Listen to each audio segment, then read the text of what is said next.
आज की इस वीडियोज में आप जानेंगे शेयर मार्केट्स से रिलेटेड 10 इम्पोर्टेंट क्वेश्चंस जो कि एमसीक्यू बेस्ड होंगे, जो कि काफ़ी ज़्यादा इम्पोर्टेंट होती है अगर आप सर्टिफिकेट लेने की कोशिश कर रहे हैं शेयर मार्केट के रिसर्च एनालिस्ट के या फिर म्यूचुअल फंड डिस्ट्रीब्यूटर बनना चाहते हैं। तो ऐसे में आपको इससे रिलेटेड जानकारी चाहिए या फिर कहीं भी पैसा इन्वेस्ट करना चाहते हैं तो ऐसे में भी आपको इसके बारे में जानकारी होना बहुत ही ज़रूरी होती है। तो इस पर हम क्वेश्चंस पीडीएफ बना कर आपके साथ में ला रहे हैं। तो सबसे पहला जो क्वेश्चंस है जो कि आपको जानना जरूरी है, अगर आप इसको जानते हैं तो आपको कहीं भी इन्वेस्टमेंट में आपको दिक्कत नहीं होगी। हम जो ये क्वेश्चंस है जो कि ऑन स्क्रीन आप देख सकते हैं, इस क्वेश्चंस है और इस क्वेश्चंस के 4 ऑप्शंस हैं।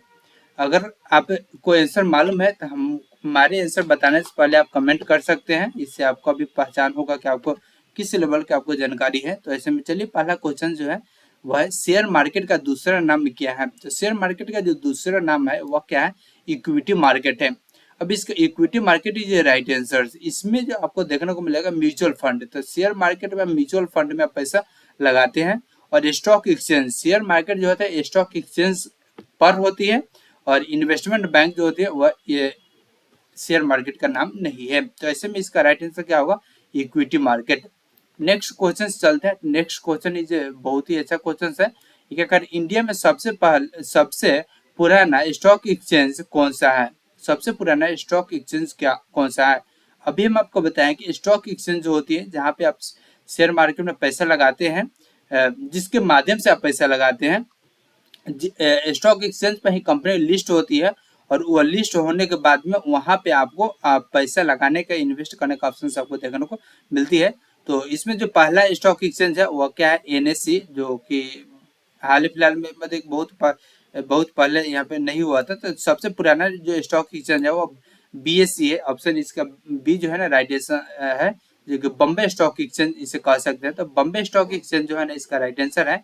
और कहने का मतलब है कि बम्बे स्टॉक एक्सचेंज 1885 में यहाँ पे 75 में यहाँ पे लिस्ट हुआ था। तो ऐसे में ये सबसे पुराना है, बल्कि इंडिया का नहीं बल्कि एशिया का ही है सबसे पुराना स्टॉक एक्सचेंज है।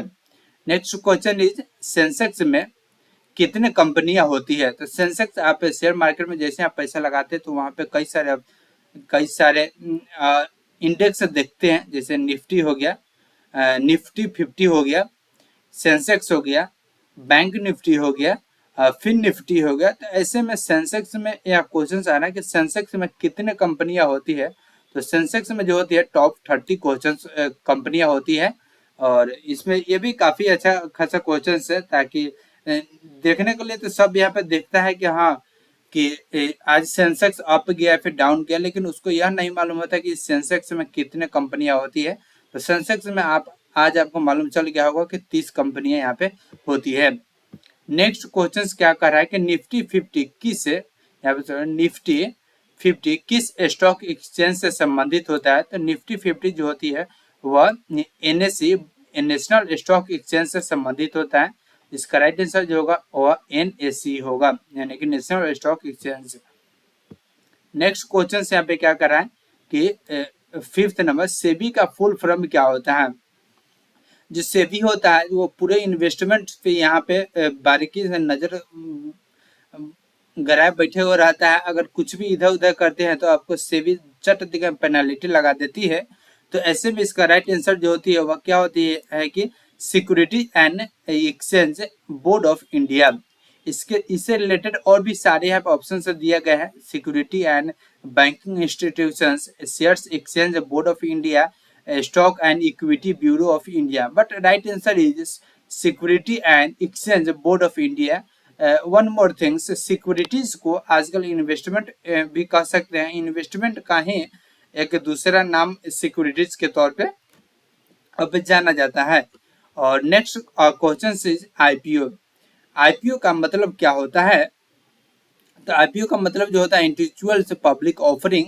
कोई भी कंपनी जब पहली बार शेयर्स मार्केट में लिस्ट होने वाली होती है तो ऐसे में वह पब्लिक ऑफर करती है कि आप हमारा कंपनी का शेयर्स खरीदें, और खरीद कर आप उसमें हिस्सेदारी लेते हैं। तो ऐसे में वह जो प्रोसेस होती है वह आईपीओ का ही होती है। अब इसमें पहली बार जो वो पैसे को जब लिस्ट होती है तो उस पैसे को कंपनी अलग अलग जगह पे इन्वेस्ट करती है और जैसे उस शेयर्स का वैल्यू बढ़ता है तो आपको प्रॉफिट होती है और घटता है तो आपको वहाँ पे लॉस देखने को मिलती है।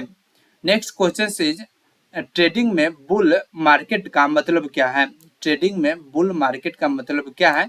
यहाँ पे आप कह सकते हैं ट्रेडिंग में बुल मार्केट का मतलब क्या है? ट्रेडिंग में बुल मार्केट का मतलब क्या है? तो ये आप देख सकते हैं मार्केट क्रैश नो। ट्रेडिंग में बुल मार्केट का मतलब होता है मार्केट राइज। जब मार्केट अगर बढ़ता है तो ऐसे में ही मार्केट बुल होता है। बुल मार्केट एक ग्रीन कैंडल बनाती है। अगर मार्केट बढ़ रहा होता है तो ऐसे में उसे बुल मार्केट कह सकते हैं। मार्केट क्रैश कब होती है? किसी सिचुएशंस में जब निगेटिव इफेक्ट पड़ता है मार्केट में तो ऐसे में मार्केट जो होती है वो क्रैश कर जाती है। तो इस बात को ध्यान में रखना है, मार्केट क्रैश नहीं बल्कि यहाँ पे इसका राइट आंसर जो होगी वो क्या होगी? राइजिंग मार्केट, यानी कि यहाँ पे मार्केट बढ़ते हुए यहाँ पे राइट आंसर इसका होगा। Next question is what does intraday intraday trading means? Intraday trading का मतलब क्या होता है? ये भी बहुत ही अच्छा है। इंट्राडे कहने का मतलब है कि कोई भी शेयर्स में, यहाँ पे कोई भी शेयर्स हो गया या फिर एफएनओ हो गया, कोई भी ट्रेड आप ले रहे हो और आज खरीद करके आज ही अगर बेच रहे हो तो that is a part of intraday या फिर we can call intraday. Intraday में आपको मार्केट का जो टाइम ओपन, जब मार्केट ओपन रहता है 9:15 से लेकर कर करके 3:30 के शाम 3:30 तक ले दोपहर, उस समय तक ले अगर आप कोई भी शेयर्स में या फिर कोई भी ट्रेड अगर खरीद रहे हैं और उससे पहले शाम के 3:30 से पहले अगर बेच देती है तो ऐसे में उसे हम इंट्राडे कहेंगे। तो इसका राइट आंसर होगा buying and selling same, buying selling the same stocks on the day on the same day, यानी कि एक ही दिन में स्टॉक्स को खरीद रहे हैं और उसी स्टॉक्स को हम बेच रहे हैं, या फिर उसी स्टॉक्स को बेच रहे हैं फिर उसी स्टॉक्स को खरीद रहे हैं। इस पर आगे चल करके आपको बताएंगे कि क्या होती है उसका मतलब। आगे यहाँ पे देख सकते हैं इक्विटी शेयर्स का मतलब क्या होता है? तो इक्विटी शेयर्स का मतलब जो होता है वह ओनरशिप इन कंपनी होता है। कहने का मतलब कोई भी कंपनी का अगर शेयर्स खरीदते हैं इसका मतलब क्या, आप उस कंपनी के हिस्सेदार बन जाते हैं, आप उस कंपनी में आपका कुछ अधिकार बन जाता है। उस कंपनी में कोई मीटिंग में आप भाग लग सकते हैं, चाहे वो डिजिटली हो या फिर फिजिकली हो। छोटे लेवल पे अगर किसी कंपनी में आपका शेयर्स है तो ऐसे में आप उस कंपनी में आपका पार्टिसिपेट करना थोड़ा मुश्किल हो जाता है, लेकिन हाँ ओनरशिप आप कहलाते हैं, उस कंपनी का मालिक आप कह सकते हैं। डिविडेंड किस चीज पर दिया जाता है? ये भी काफी अच्छा क्वेश्चन है। डिविडेंड किस चीज पर दिया जाता है? आजकल डिविडेंड से ही कई सारे लोग जो है ना इनकम ऑफ सोर्स बना चुके हैं, जो कि एक पैसिव इनकम कह सकते हैं। तो डिविडेंड किस चीज पर दिया जाता है? तो डिविडेंड जो होती है वो प्रॉफिट पे दिया जाता है। तो डिविडेंड किस पर दिया जाता है? प्रॉफिट पे दिया जाता है।